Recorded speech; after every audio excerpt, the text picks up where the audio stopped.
Well, good morning. Here it is. It's Wednesday. We're about to the halfway point of this week.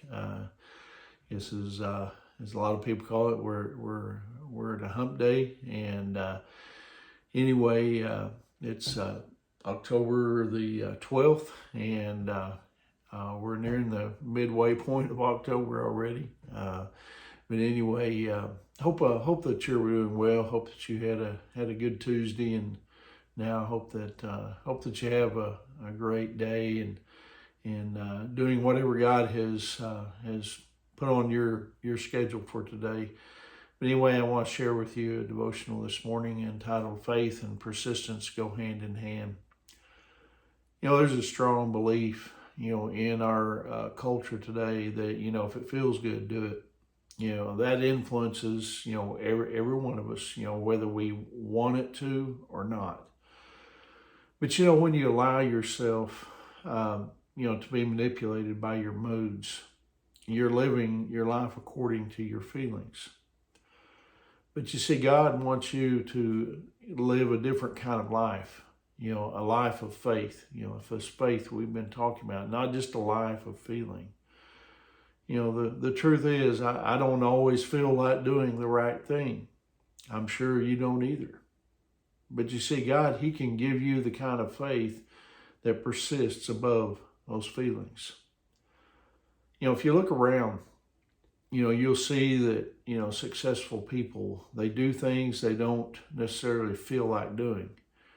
They get tired of, going through the motions and they want to do things differently, but they do the things that other people aren't willing to do. You can't be an Olympic athlete unless you spend, the extra hours, training. You can't be a master musician, unless you spend many hours practicing.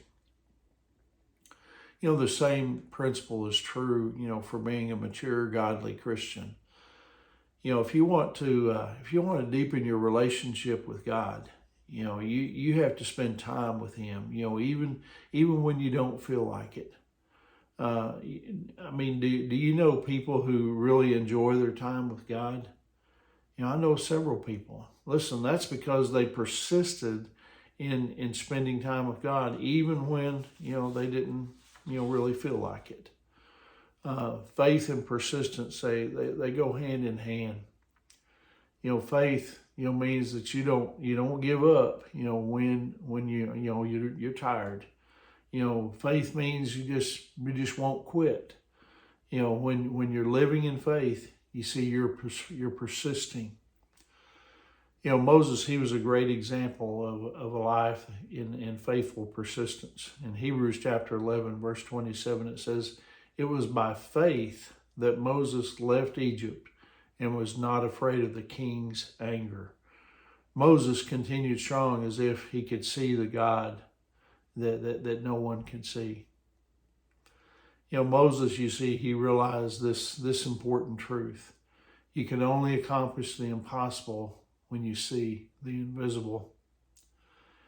God, He will give you strength to persevere. He'll give you the power to keep working on the marriage that maybe seems hopeless.